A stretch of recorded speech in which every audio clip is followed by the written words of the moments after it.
আজকালকার দিনে একটা ব্যাপার খুব লক্ষ্য করার মতো। আজ মানুষ আগের থেকে অনেক বেশি এডুকেটেড, অনেক বেশি কানেক্টেড, কারণ আমাদের সবাইকার হাতে কন্টিনিউয়াসলি ফোন রয়েছে, মেসেজ করার অপশান রয়েছে, ফোন করার অপশান রয়েছে, অনেক বেশি আধুনিক সব দিক দিয়ে। তবুও মানুষে মানুষের সম্পর্ক কিন্তু আগের থেকে আরও বেশি তলানিতে এসে ঠেকেছে। আমাদের অস্থিরতা আরও বেশি বেড়ে গেছে, অনেক বেশি অ্যাংজাইটিতে ভুগছে আজকালকার দিনে মানুষ। খুব ছোট ছোট কারণে মানুষ ভেঙে পড়ছে, সব সম্পর্কই কম বেশি অনেক বেশি ভঙ্গুর হয়ে যাচ্ছে, কারণ মানুষ বাইরে উন্নতি করছে, তার ভিতরের ভিত্তিটা দুর্বল হয়ে গেছে। আর এই কারণেই হাজার হাজার বছর আগে মহর্ষি পতঞ্জলি এমন এক পথ দেখিয়েছিলেন যেটা মানুষের সম্পূর্ণ চেতনার বিজ্ঞানকে বদলে দেয়। আজকের যুগে মানুষ যোগা বা যোগ বলতে শুধুই বডি এক্সারসাইজ বোঝে, কারণ সেটা অনেক বেশি কুল, আর মানুষ মনের দিকে তাকাতে ভুলে যায়। কিন্তু আসল যোগ সাধনা শুরুই হয় না শরীর থেকে, আসল যোগ সাধনা শুরু হয় চরিত্র থেকে, মন থেকে, চেতনা থেকে। ঠিক সেই জন্যই পতঞ্জলি অষ্টাঙ্গ যোগের প্রথম আসনের কথা বলেননি। উনি আসনের আগে যে তিনটে জিনিসের কথা বলেছিলেন, দুটো জিনিসের কথা বলেছিলেন। আসনই আসলে তৃতীয় জিনিস, প্রথম দুটো জিনিস হলো যম আর নিয়ম। কারণ ভেতরে বিশৃঙ্খলা যদি ঠিক না হয় তাহলে বাইরের পশ্চার কখনো মানুষকে শান্ত করতে পারবে না। আজ একটু এই নিয়ে গভীরে যাব, কারণ জপ, ধ্যান, নাম ইত্যাদির আওতায় এগুলো নিয়ে কথা বলা খুব জরুরি। কারণ যদি জীবনযাপন, মনের চিন্তাধারা সেই জায়গায় বিশৃঙ্খলা থেকে যায় তাহলে জপ ধ্যান কখনো ঠিকভাবে শুরুই হয় না। উন্নতি করা তো অনেক দূরের বিষয়। আজকের মানুষ মানসিকভাবে খুবই বিধ্বস্ত, অনেক বেশি মেন্টালি এক্সস্টেড, কারণ আমাদের মন সব সময় কনফ্লিক্টের মধ্যে থাকে। একদিকে ডিজায়ার, অন্যদিকে ফিয়ার, একদিকে কম্প্যারিজন, অন্যদিকে ইনসিকিউরিটি। এই যে দ্বন্দ্ব ক্রমাগত চলছে, তুলনা, নিরাপত্তাহীনতা, কামনা, ভয়, সব কিছুর মধ্যে এই সব কিছু আমাদের স্নায়ুতন্ত্রকে প্রতিনিয়ত বিপর্যস্ত করে দিচ্ছে, কনস্ট্যান্টলি ডিস্টার্ব করছে। সেই জন্যই স্পিরিচুয়ালিটি শুধু মেডিটেশন টেকনিক নয়, এটা আসলে ইনার অ্যালাইনমেন্ট। আমাদের অন্তরে যেন একটা ব্যালেন্সড এনভায়রনমেন্ট থাকে। যম আর নিয়ম হচ্ছে সেই অ্যালাইনমেন্টের ফাউন্ডেশন, অর্থাৎ জপ, ধ্যান, প্রার্থনা যে ভিত্তিভূমির উপর দাঁড়িয়ে আমরা করব সেটা শুরু হয় এই যম থেকে। যম কি? যম হচ্ছে অনেকগুলো চারিত্রিক নিয়মের সংমিশ্রণ। এটা সোশ্যাল মরালিটি না শুধুমাত্র, এটা আমাদের সচেতনতাকে বিশুদ্ধিকরণ করার প্রক্রিয়া। প্রথম কি না অহিংসা, শুধু কাউকে মারধর করব না এরকমটা নয়। মানুষের সবচেয়ে বেশি ভায়োলেন্স কথায়, চিন্তায়, বিচারে বা জাজমেন্টে। কখনো খেয়াল করেছেন মানুষ বাইরে খুব হাসছে কিন্তু ভেতরে ভেতরে অন্যকে ঘৃণা করছে, ইনসাল্ট করছে, মা বোন তুলে বাজে বাজে শব্দ ইউজ করছে, ভাবছেন এতে খুব আনন্দ হলো, সামনের মানুষটাকে অপমান করা হলো। কিন্তু মানুষ যেটা ওভারলুক করে যায়, এই ধরনের যত ইনসাল্ট আপনি লোককে করেন আপনার ইনার এনভায়রনমেন্ট তত বেশি অশান্ত হয়। তারা মানসিকভাবে নিজেরাই অশান্তিতে ভুগতে শুরু করে, তাদের মনে কখনো শান্তি ভাব আসেই না। সবার আগে একটা কথা বলে মানুষ ক্ষতি সবচেয়ে বেশি নিজের করে, অন্যে তো পরে আসছে, সে তো সেখান থেকে 2 মিনিট বাদে চলে যাবে। সে যদি নিজের মাইন্ডকে ম্যানেজ করতে পারে, আপনার অপমানজনক কথা থেকে সে বেরিয়েও যেতে পারবে। সেটা স্থায়ী নাও হতে পারে, কিন্তু আপনি দুটো খারাপ শব্দ ইউজ করলেন, শব্দের তো ভাইব্রেশন রয়েছে। সবচেয়ে বেশি ক্ষতি সেটা যেখানে করলো সেটা মানুষের ভেতরে, মানুষটাকে অশান্ত করে দিল।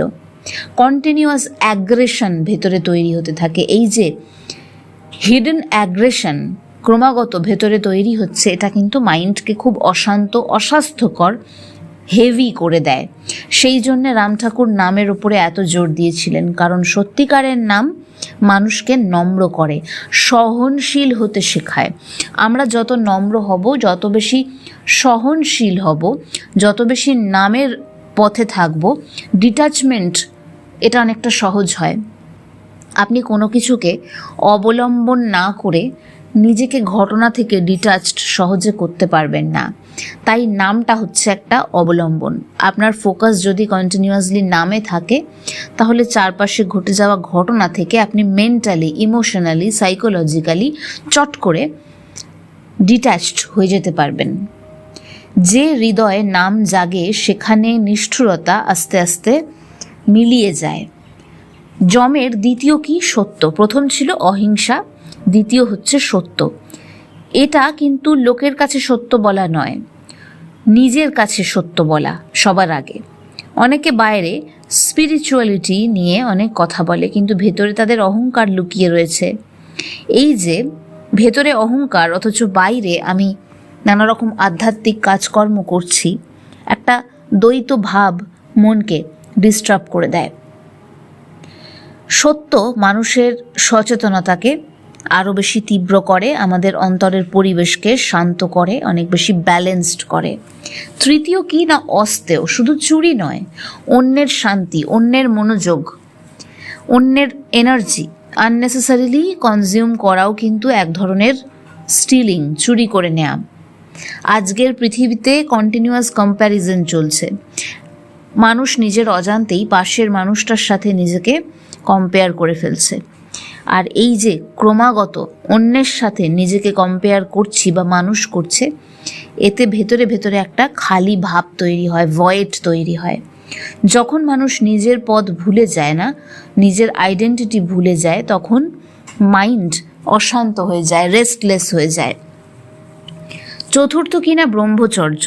এটা কিন্তু শুধু সেলিব্যাসি নয়, অর্থাৎ কামনা বাসনা থেকে আপনি নিজেকে মুক্ত করছেন শুধু সেইটুকু নয়, এটা এনার্জি ম্যানেজমেন্ট। আজকের মানুষ কনস্ট্যান্ট স্টিমুলেশনে অ্যাডিক্টেড। ব্রহ্মচর্য মানে যে কোনো ধরনের অ্যাডিকশান থেকে আমি দূরে থাকছি।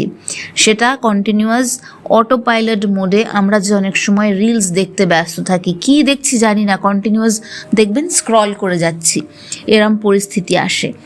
ফোন, কন্টেন্ট, ডিজায়ার, এই যে কনস্ট্যান্ট ডোপামিন না, মানুষের মনকে অনেক বেশি ফ্র্যাগমেন্টেড করে দেয়, অর্থাৎ টুকরো টুকরো করে দেয়।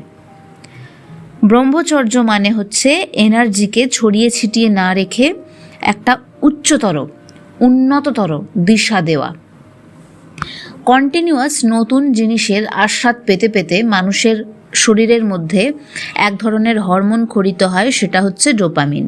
এই ডোপামিন কন্টিনিউয়াস ক্ষরণ হতে থাকলে আমাদের মন না অভ্যস্ত হয়ে যাচ্ছে, শরীরের ভালো লাগছে, কিন্তু এটা খুব অস্থায়ী একটা জিনিস এবং অস্বাস্থ্যকর একটা জিনিস। কারণ কন্টিনিউয়াস নতুন জিনিস আপনার কাছে আসতে পারে না, এটা খুব অপ্রাকৃতিক একটা দাবি। আর যেই মন কন্টিনিউয়াস নতুন কিছু পাওয়া থেকে বিরত থাকছে, সে অস্থিরতায় ভুগছে। ব্রহ্মচর্য মানে আমাদের এনার্জিকে প্রপারভাবে ম্যানেজ করা, একটা উচ্চতর দিশা দেয়া। সেই জন্য এটা জব ধ্যানেও এতটা পাওয়ারফুল, কারণ এগুলো এনার্জিকে ছড়িয়ে ছিটিয়ে না রেখে একটা জায়গায় কেন্দ্রীকরণ করে এবং জব ধ্যানে মনোযোগ আরও তীব্র হয়। পঞ্চম কিনা? অপরিগ্রহ। অপ্রয়োজনীয় অ্যাকিউমুলেশন নয়, যা প্রয়োজন নেই তাকে ত্যাগ করে দেয়া। মানুষ জিনিস জমিয়ে রাখে কিন্তু শান্তি হারায়। অনেকের বাড়িতে দেখবেন প্রচুর অপ্রয়োজনীয় জিনিস তারা জমিয়ে রেখে দিয়েছে, 20-25 বছর আগেকার খেলনা। আমরা ভাবছি এগুলো জমা থাক না, কিন্তু এগুলোর সাথে না মানসিকভাবে আমরা জড়িয়ে একটা ব্যাগেজ, একটা বোঝা আমাদের অজান্তেই আমাদের জীবনে রয়ে যায়। তাই যা কিছু পুরাতন তাকে ত্যাগ করতে হবে, কারণ যত জিনিস এইভাবে আঁকড়ে রাখবেন তত অ্যাটাচমেন্ট বেড়ে যাবে, মায়া বাড়লে আঘাত বাড়ে, ভয় বেড়ে যায়। গীতায় শ্রীকৃষ্ণ বলছেন আসক্তি দুঃখের কারণ। এবার আসি নিয়ম। যম মাইন্ডের নেগেটিভিটিকে কমায়। নিয়ম কি করে? পজিটিভিটিকে তৈরি করে। যেমন ধরুন শৌচ, শুধু শরীর পরিষ্কার নয়, মাইন্ডকে ডিটক্স করা থেকে শুরু হয় এটা। আজকে মানুষ ফিজিক্যাল হাইজিন তো খুব মেনটেন করে, কিন্তু মেন্টাল হাইজিন কমপ্লিটলি ইগনোর করে দেয়। কন্টিনিউয়াস নেগেটিভ কন্টেন্ট দেখছি, টক্সিক ভাবনা ভাবছি, ক্রমাগত অন্যের সাথে নিজেকে তুলনা করছি, এগুলো তো আমাদের মাইন্ডকে দূষিত করে দিচ্ছে। সেই জন্যে নিয়মিত জপ ধ্যান করলে মন পরিষ্কার হয়। দ্বিতীয় কিনা সন্তোষ, এটা কিন্তু লেজিনেস নয়, এটা ইনার সাফিসিয়েন্সি, একটা ফিলিং অফ বিইং কন্টেন্টেড। আমার যা রয়েছে তাতে আমি পরিপূর্ণ, সন্তুষ্ট, অ্যাকসেপ্টেন্স। আজকের মানুষ কনস্ট্যান্টলি বলছে কি না, আমরা যথেষ্ট নই, তুমি যথেষ্ট নয়। এই যে ইনসিকিউরিটিটা না, নিজের ভেতরে একটা সীমাহীন ক্রেভিং তৈরি করে, একটা চাহিদা তৈরি করে যেটা কোনো কিছু দিয়েই পূর্ণ করা যায় না। কিন্তু সন্তোষ মানে আমি এই মুহূর্তেও কমপ্লিট, আমার সামনের যে রাস্তাটা রয়েছে সেটা দিয়ে আমি শান্তিপূর্ণভাবে হেঁটে যাব, কারণ হেঁটে যেতেই হয়। জীবনে এসেছি যখন, বাঁচতে তো আমাদের হবেই, আগামী দিনটা তো আসবেই। সুতরাং জীবনটাকে বেঁচে তো নিতেই হবে, সেখানেও আমি কমপ্লিটই থাকব, আমি পূর্ণই রয়েছি, আরও বেশি করে পূর্ণতার দিকেই আমি ক্রমাগত হেঁটে যাচ্ছি। এই ভাবটা হচ্ছে সন্তোষ। কন্টিনিউয়াস একটা গ্র্যাটিটিউড মোডে থাকা, আমি গ্রেটফুল ইউনিভার্সের কাছে, থ্যাংক ইউ ইউনিভার্স, এটা ভেতর থেকে আসা। এই যে অনুভূতি, এটা আমাদের স্নায়বিক তন্ত্রকে খুব শান্ত করে, একটা হিলিং এনে দেয়। তারপর কি আসছে না, তপস্যা। আজকের মানুষ কমফোর্ট চায়, কিন্তু গ্রোথ না, ডিসকমফোর্ট ছাড়া আসে না। ধ্যানে বসলে মাইন্ড পালাবে, এখানে শান্ত হয়ে মাইন্ডকে বারবার ফিরিয়ে ফিরিয়ে আনতে হবে।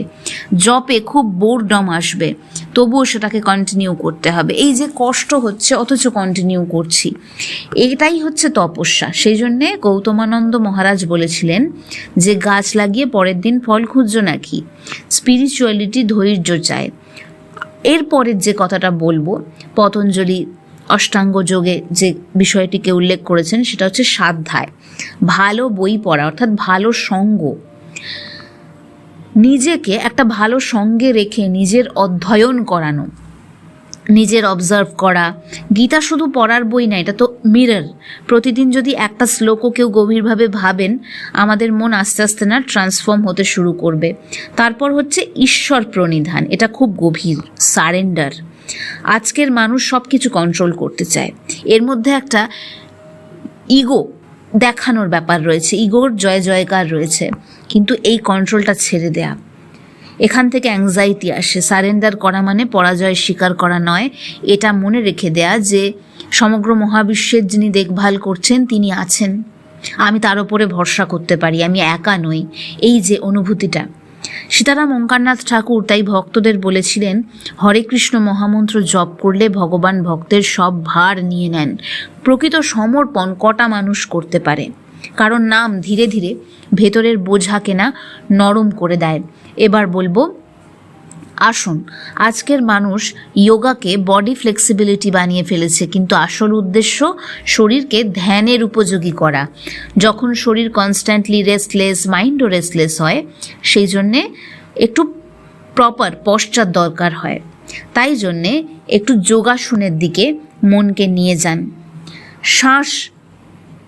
শ্বাসের দিকে ফিরে আসুন, শ্বাসের সাথে নাম করুন। এতে আস্তে আস্তে আপনার মাইন্ডের লেয়ার গভীর হতে শুরু করবে। তাই আস্তে আস্তে একটা প্র্যাকটিক্যাল উপায়ের মধ্যে নিজেকে নিযুক্ত করুন। 5 মিনিট নীরবতা, 5 মিনিট নাম। নিজেকে একটু কোয়ারি করুন, নিজের প্রপার আইডেন্টিটির দিকে ফিরে আসুন, জপ ধ্যানের দিকে বারবার ফিরে আসুন। নিজেকে অনুভব করতে দিন আপনি শুধু শরীর নয়, মন নয়, আপনার ভেতরে একটা নীরব চৈতন্য আছে যেটা সবসময় শান্ত, সবসময় পূর্ণ। স্পিরিচুয়ালিটি মানে সেই চৈতন্যকে আবার অনুভব করা যেটা আপনি ভুলে গেছেন, ওইটাই আপনার আসল পরিচয়। জয় গুরু।